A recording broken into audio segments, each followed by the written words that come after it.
और उस चरित्र के अंतर्गत एक यज्ञ हो रहा है और उस यज्ञ का नाम है धनुष यज्ञ। तो मैं चाहता ये हूं कि तुम दोनों बंधुओं की सानिध्यता में मैंने जो अपने आश्रम में विश्व के कल्याण के लिए, शांति के लिए यज्ञ प्रारंभ किया था, जो राक्षसों के भय के कारण वो यज्ञ संपन्न नहीं हो रहा था, वो यज्ञ भी मेरा संपन्न हुआ। अब मैं चाहता हूं कि चल करके महाराज जनक जी का वो धनुष यज्ञ भी तुम दोनों बंधुओं की सानिध्यता में संपन्न हो जाए। चले, आपकी क्या इच्छा है?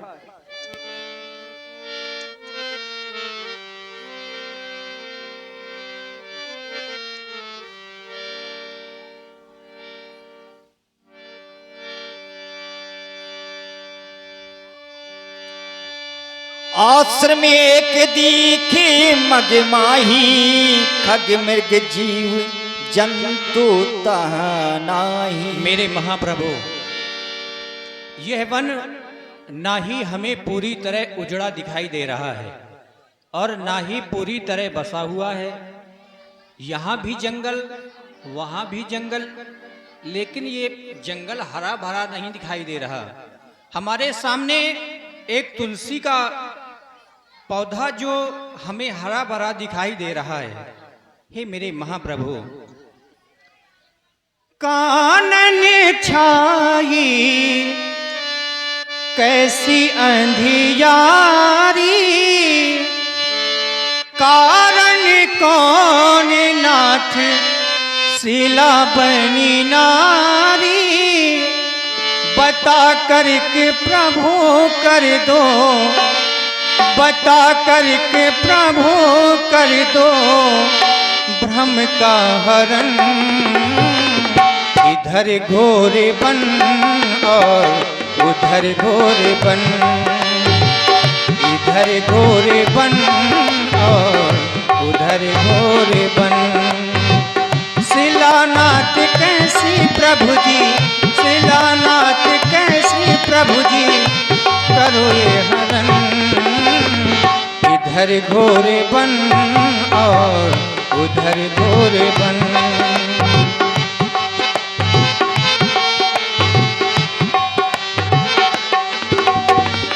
बता करके प्रभु कर दो, बता करके प्रभु कर दो भ्रम का हरण। इधर घोर बन और उधर घोर बन।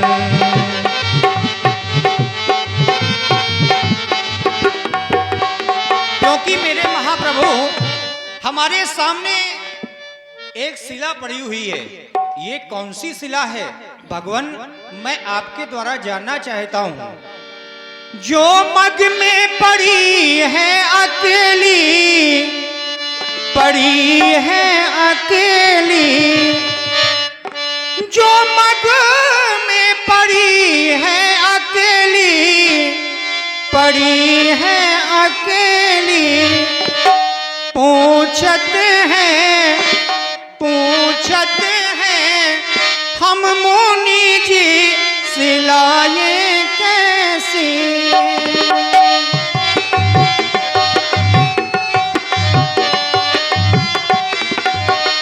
पूछत है हम मुनि जी सिलाए कैसी। पूछत है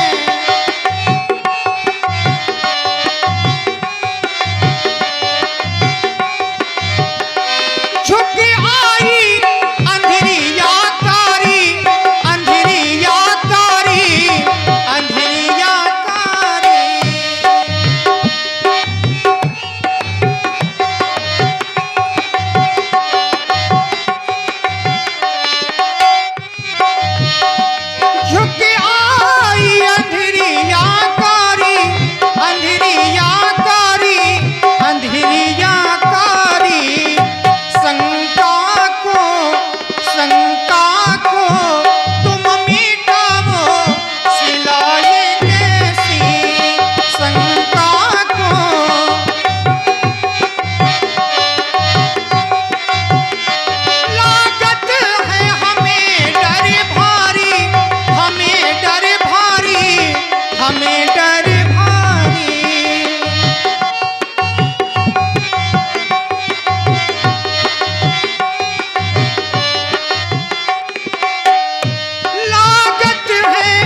इसका क्या कारण है, हमें अवगत करावे। धर्मात्मा राम, जिस शिला को तुम देख रहे हो, यद्यपि ये शिला रूप में है, पूर्व में ये महर्षि गौतम की भार्या अहल्या थी। एक बार का वृतांत है, देवराज इंद्र गौतम ऋषि का रूप धारण करके और अपनी माया के द्वारा रात्रि बेला में ही प्रातः काल का ऐसा आभास उसने करा दिया, जिससे कि स्वयं महर्षि गौतम ऋषि को ये लगा कि ये ब्रह्म मुहूर्त का समय है, और उन्होंने आश्रम से मां गंगा की ओर प्रस्थान किया स्नान करने के लिए। और आप हैं अक्का भेलपुरी, 51 मुद्राएं माता रानी के चरणों में, बहुत बहुत साधुवाद है, धन्यवाद। और जैसे ही गंगा जी में स्नान करने के लिए महर्षि गौतम जी उतरे, तो वहां से मां गंगा ने आवाज लगाई कि गौतम ऋषि ठहरो, तुम्हारे साथ छल हुआ है। उन्होंने कहा, मैया मेरे साथ छल? मां गंगे ने कहा कि हाँ, ये ब्रह्म मुहूर्त का समय नहीं है, ये अर्धरात्रि बेला है।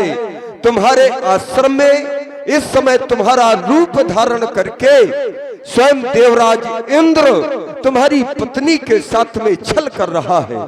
बस गौतम ऋषि वहां से वापस आए, आश्रम के कपाट दरवाजे बंद थे, आवाज लगाई, अंदर उन्हें कुछ आहट हुई कि अंदर मेरी भार्या के अलावा भी कोई दूसरा व्यक्ति है।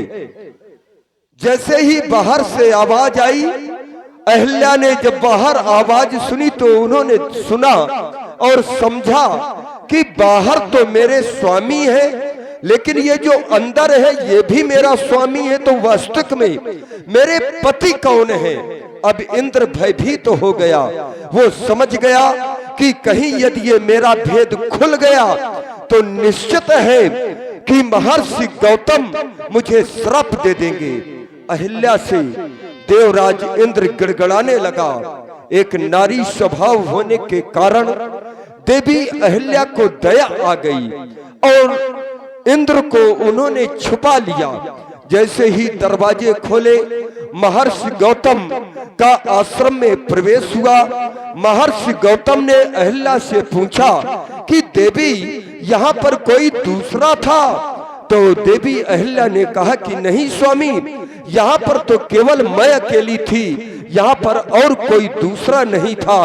उन्होंने जैसे ही श्राप देने के लिए उद्यत हुए, जो देवराज इंद्र गौतम का भेष बना करके छुपा हुआ था वो बाहर आ गया और गड़गड़ाने लगा।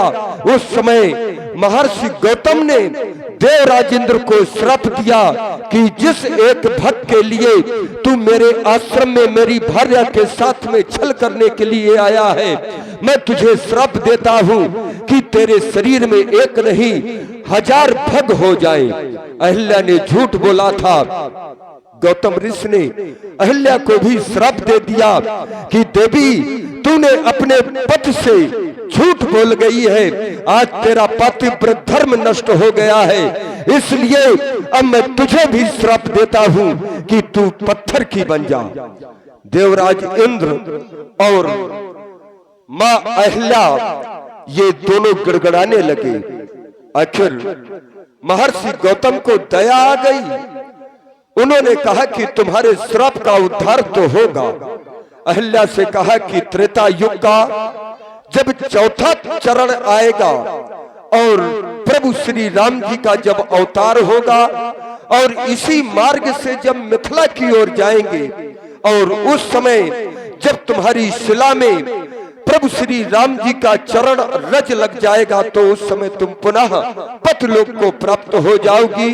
देवराज इंद्र को भी श्राप विमोचन का वरदान दिया कि जिस समय श्री राम जी का विवाह होगा उस समय यही जो तुम्हारे शरीर में 1000 भग हो गए हैं, ये 1000 नेत्र बन जाएंगे और इन 1000 नेत्रों से श्री राम जी का विवाह तुम देखोगे। उस समय अपने आप को तुम धन्य कहलाओगे, उस समय तुम्हारा भी ये श्राप मुक्त हो जाएगा। तो हे धर्मात्मा राम, ये कभी गौतम नारी थी जो शिला शाप की मारी है, सबसे उपराम हुई है ये आकांक्षा एक तुम्हारी है। इस पाप प्रपीड़ित पथरी को पद रज का चेतन चूरन दो, ये पतिता है पावन पद दो, जीवन मृत को संजीवन दो। गौतम नारी श्राप बस उपल देह धर धीर, चरण कमल रज चाहती, कृपा करहु रघुवीर। आप अपने चरण रज स्पर्श कर दो।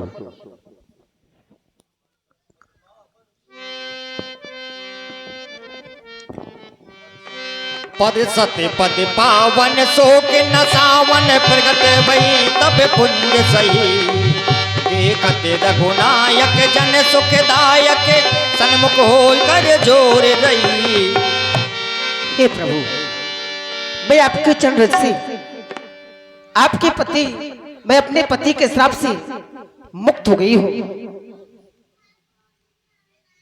मेरे पति ने कहा था त्रेता के चौथे चरण में भगवान जब आए उनके चरण रज से आपका उद्धार हो जाएगा, श्राप से मुक्त हो जाओगी। मैं नारी पावल प्रभु जग पावल, रावण रे पुतन सुखदाई।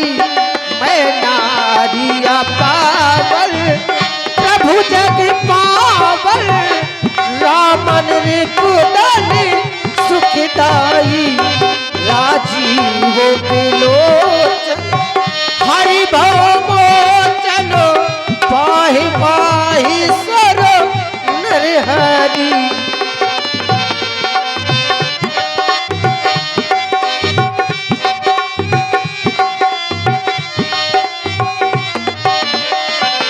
मुनि श्राप जो दीना अति बल कीना, परम अनुग्रह में माना।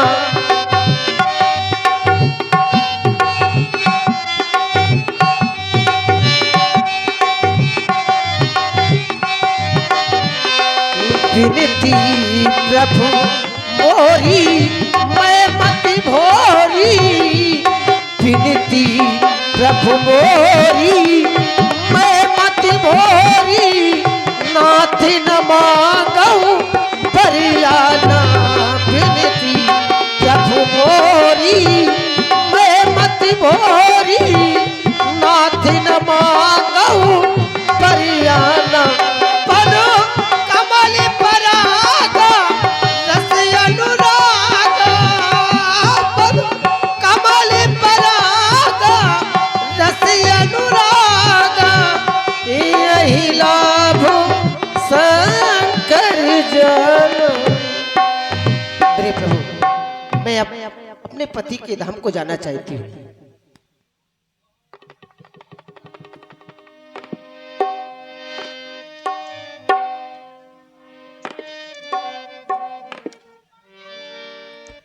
चले भगवान आगे की ओर।